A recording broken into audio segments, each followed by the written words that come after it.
Well, that's fair, but I'm looking at it more from the perspective of what the Eagles went through in the first half when they had that run where it was okay. It was Dak Prescott, Patrick Mahomes, Tom Brady, Derek Carr, and Justin Herbert. And the only respites you got were Sam Darnold and Jared Goff. And And those oh, are by the the two way, they games. won both Yeah, those those are games the with two that games they Redford. won. Yes. The formula is not hard to figure out. This defense struggles against good quarterbacks. I mean, that's pretty simple to simplify things, but it hasn't been that bad when they've been facing limited guys.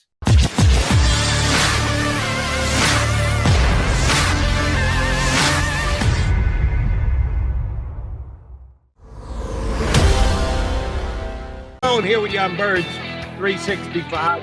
We're still giving the Birds credit for the win that they got against the Denver Broncos this week. Not only beat the Broncos in their house, but they went out and kind of kicked their tails and checked off every single box and played well offensively, defensively, and special teams. So that's why it was as impressive a win as it was. But we're also starting to look ahead to this upcoming Sunday's game against the Saints in Philadelphia. Before we go there, let me give you one last thing about the Eagles' win on Sunday, John. On the road again. Glad to hear you made your trip out successfully. Didn't get do you like suck wind as you're getting to your seat in the press box because of the mile high air there in No, Denver? actually, it's interesting. Um, on the way there, um, I took an Uber to the game. They drop you off about 3 blocks away. So it's been a while. I haven't been to Denver in a number of years. And I was starting to think, wow, this is pretty far away. I'll probably be sucking air, but everything's downhill. Now, coming out of the game, walking uphill, yeah, I was sucking some air. Well, you made it back safe and sound, and we're glad to hear that. The Eagles get a W, and they improve to 4-2 on the road. They are road warriors, Johnny Mack, having Yeah. won 4 times this year on the road. But I can do the math for you. If they're 4-6 and they're 4-2 on the road, that means they're 0-4 at home. They have yet Yeah. to win a game in front of the Lincoln Financial faithful. I know that scheduling has a good deal to do with it, but have the Eagles lost their home field advantage at all? What I have so far, you're right. The schedule's been really difficult.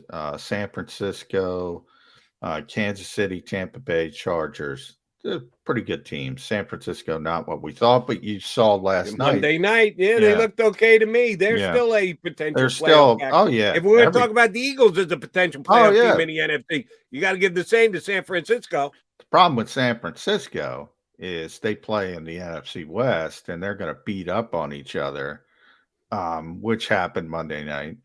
The Eagles play in the NFC East, and boy, look at that Eagles schedule. So I think it's apropos that, this is the week. Nick Sirianni's post game talk with the players. He already put it in there. We got to win one at home. He knows they got to win one at home. They got to figure out a way. So even in that moment, after that great victory, he was bringing up, yo, guys, we got to win one at home. They got to find a way. And it's got to be this week. But man, Jody, you never look forward in this league. The players aren't going to bring this up. The coaches aren't going to bring this up. You got the Saints at home. And remember, it's Trevor Siemian at quarterback. It's not even Jameis Winston, never mind Drew Brees. And I see your eyes going, or Taysom Hill. Who cares? And then it's at the Giants, at the Jets, back-to-back trips to MetLife Stadium. Then you have a bye week, Washington Giants, Washington, Dallas. And Dallas, who knows where they're going to be week 18. So Trevor Siemian, Daniel Jones, Mike White or Zach Wilson, that'll be Jody McDonald week. He'll make the decision, I assume. Taylor Heineke, Daniel Jones again, Taylor Heineke again. I mean, what? Come on! You couldn't put up the bowling pins in it. I mean, this is This is the best stretch you can hope for in the NFL, where you know everybody's got players, everybody's got guys that can hurt you. From the quarterback perspective, this is as good as you can get. Here's where I raised an eyebrow at you in your little rundown of the Eagles' upcoming schedule. I've actually watched the Saints play the last 2 weeks. Yesterday, I watched a ton of their game against Tennessee. It was one of the better games. The early window yesterday, ugly. Games were blowouts all over the place. So I zeroed in on Tennessee against New Orleans because it was a really good game. Trevor Siemian is not playing that badly. Well, yeah, he's a fine backup, I think, and he can get some things, but I don't think he's going to scare you. I mean, if he does, there's something wrong. Well, does Jalen Hurts scare the No, Saints? no. Okay, well then that's what we're talking about. Then is Trevor Siemian? Well, but Patrick I'm talking Mahomes? about it. No, of course he's not. But in the game on Sunday, it's going to be Jalen Hurts against Trevor Siemian, and I don't think it's that great an advantage at quarterback for the Eagles in the game. Well, that's fair, but I'm looking at it more from the perspective of what the Eagles went through in the first half when they had that run where it was okay. It was Dak Prescott, Patrick Mahomes, Tom Brady, Derek Carr, and Justin Herbert. And the only respites you got were Sam Darnold and Jared Goff. And those are by the way, games. They won both those games. Those are the two games they won. There's, the formula is not hard to figure out. This defense struggles against good quarterbacks. I mean, that's pretty simple to simplify things, but it hasn't been that bad when they've been facing limited guys, and they faced a limited guy. And I think Teddy Bridgewater's better than most people think, but he was up against it from, again, an offensive line standpoint, not having both of his starting tackles. And, oh, by the way, one of the guards was out as well. So they were down 60% of their offensive line. That isn't even that good to begin with. And now you're going into the stretch with Siemian and Jones and Mike White, most likely. But by that point, they'll probably be back to Zach Wilson. No, Wilson. By the time the Eagles roll around in it, yeah, I think there's a good chance Wilson starts this week. The legend of Mike White. That was quick. That was quick. That was pretty damn quick. And by the way, who knows? Zach Wilson's got some talent. Obviously, the Eagles certainly think so. If they would, that was the guy. If they were going to trade up for in this past draft, that was the guy they were looking at. That's the guy they wanted. So he's got significant talent, but as a Jets fan, I mean, it's difficult with young quarterbacks. I'm just saying you can't. By the way, a quick jet aside, I'll let you get back to your point. Shame on Robert Saleh. Did you see what he did yesterday? He got all bent out of shape because someone referenced Rex Ryan getting on his case on ESPN. Yeah. Coach, you're giving up like 50 points a game. You're supposed to be a defensive specialist. Yeah. Your defense is Swiss cheese. Don't be going off on a guy who's being paid to analyze your team. That's his job for ESPN. Yeah. It's to put forth analysts on the team. And he's pointed out the fact that you give up 50 points a game. Keep it to yourself. Don't be boiling over on Rex Ryan. What does Rex Ryan know? Well, he knows you're giving up 50 points a game. Come on, coach. Yeah, I mean, look, these guys are under a lot of pressure, a lot of scrutiny, and they get upset. You saw the flowers going over the head of Nick Sirianni after the loss to the Chargers. He was fired up. I mean, sometimes things get to these guys. There's no question about it. So you're right. I mean, he shouldn't be going off on somebody paid to analyze the team. And guess what? You're going to hear about it if your team's not playing well, especially if you're a defensive coach. Look at Jonathon Gannon in Philadelphia. Look at all the hits he's taken. That's just the way it is. But getting back to my quarterback point, Jody, all I'm saying is it doesn't get any easier with this upcoming stretch in this league. It doesn't get any easier from the quarterback position as an opposition than the stretch they're about to start. I certainly agree with you on that point. And both you and I pointed this out at the beginning of the year with the exercise that everybody does when the schedule comes out, the W's and L's, and we did it way back in August. It was April, when they released the schedule. Yeah. And then we did it again in August as we drew up toward opening day. First half of the schedule, really hard. Second half of the schedule, significantly easier. Well, it's pretty much played out exactly that way through the first 10 games. Eagles are 6-4. Not terrible, not great. You're below 500. You can't say great. But 7 games to go with very winnable games against teams that have lesser records than them. Now, that's not the Saints this week. The Saints are above 500. Yeah. The Saints would be in the playoffs if the playoffs were to start this week, excuse me. But then 2 Giant games, 2 Washington football team games, and a Jet game mixed in there. Those are really winnable games for the Eagles. So that's why we're zeroing in on them. Let me get back to a point we made earlier in the show, and I want you to give me a legitimate John McMullen answer. Is not Greg Ward a better option than J.J. Arcega-Whiteside? Are you really telling me J.J. Arcega-Whiteside's blocking ability on wide receiver screens, how's that working out? Every time they get the ball to Jalen Reagor, he loses yardage. If J.J. Arcega-Whiteside is in there with him to help out on the blocking, he can't catch a cold. At least when you throw it to Greg Ward, he catches it, and 2 out of 3 times he's ended up in the end zone. Why isn't this guy getting more snaps, Johnny Mac?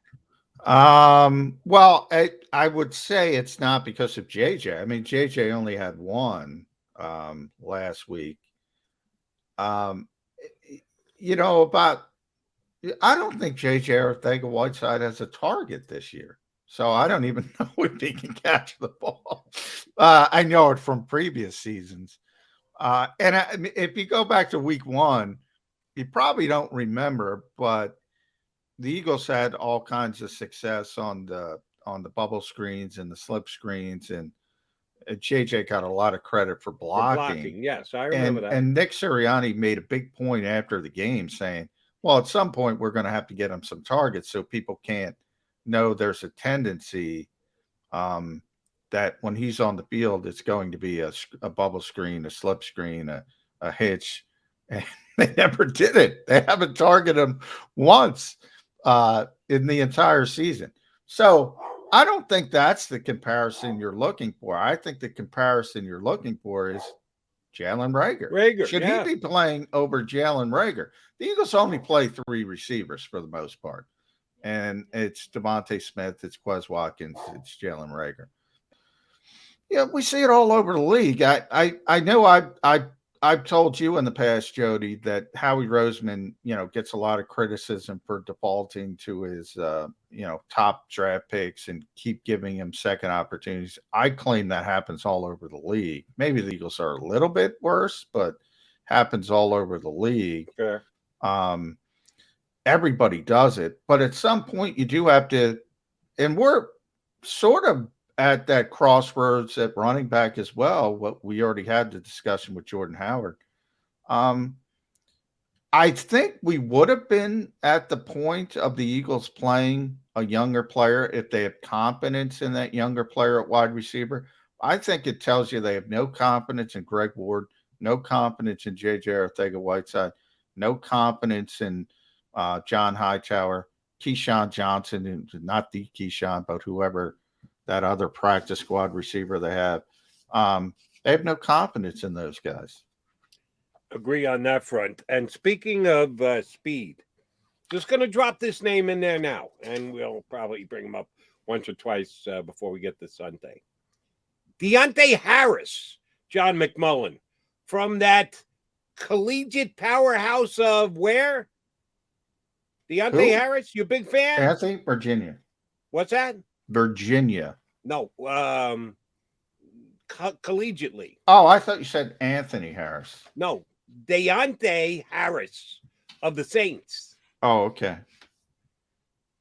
Quick look up. What was his college football powerhouse that he played for? I do not know offhand. How about Assumption College? Oh, yeah, that's why I don't know. You just explained it. Yes, I did. You He just was an explained it. undrafted free agent by the Saints back in 2019, has already made a Pro Bowl, much like Jordan Howard has made a Pro Bowl as a return man. He is one of the fastest guys in the National Football League, and because of the Mike Thomas injury and a couple other injuries, he's actually getting a chance to play a little bit for the Saints this year, and he's making some plays down the field, and this guy is one of the better home run threats. Now, there's a threat, then there's guys who actually make the plays downfield. Quez Watkins. Be real nice if you catch the ball that hit your hands. This kid can get behind defenses. I know Jonathon Gannon's defense is all about keep guys in front of you, keep guys in front of you. Be careful with Deontay Harris this week. He's a guy who really can get downfield and is a home run threat. Well, one of the reasons why I thought you said Anthony Harris, but I was looking up the Eagles practice squad because I knew they had a third receiver and I couldn't remember who it was. So you have Keyshawn Johnson, again, not the Keyshawn. Hightower. You have Hightower and you have Deion Kane. People might remember him from Clemson, played a little bit. He was in Indy, a big receiver, about 6'2". Now here's the question: if you couldn't recognize Mac McCain, can you recognize Deion Kane? No, not yet, not yet. And by the way, when you say Assumption, I don't even know where Assumption is. Do you know where Assumption is? Massachusetts. Yes. I can't even assume where Assumption is. Very good. No, that would be in the Commonwealth of Massachusetts. All right. See, there you go. Football I know power. he's really short, Deontay Harris. The little guy, but he's got burner speed, and beware him Sunday. Trevor Siemian can actually spin the pig a little bit. I've been impressed with the way that he's played his 2 weeks since taking over at quarterback. He's got 5 touchdown passes and no INTs. That's a damn good ratio. Now I'll be really impressed if you know this, Jody, because I don't know it. Is he the first NFL player out of Assumption? Something tells me there was another, but if you asked me to name him, I'd come up real small in that way. I'm assuming you're seeing something that says he is the second player from Assumption College. I have no idea. It was a legitimate. Oh, okay. I have no idea. I assume he's the first player. Not exactly a football powerhouse. They're not going to be on CBS. I'm trying to learn about Assumption. It's the Greyhounds. Are they? Yes, the Greyhounds. Which is not. I can't say anything about Assumption College. I wish I knew more. All I know is that. All right, here we go. Yeah. Okay. Now I'm finding out. It's in Worcester, Massachusetts. I told you the Commonwealth of Massachusetts. I was at least right about that. Good on you. Notable alumni: Deontay Harris, Jake Jones, NBA player, and Brian Kelly, the head coach at the University of Notre Dame. Really? He's an Assumption guy? Yeah. How about that? Would not have known that. But I'm just putting it out there. When it happens on Sunday and this guy gets behind the defense that the coach swears never lets guys get behind him, just remember this guy's got flat-out burner speed and the ability to get deep. All right, McMullen and McDonald, we'll take our final timeout day. Come back. I think we need to put on a bow on the show here for Birds 360.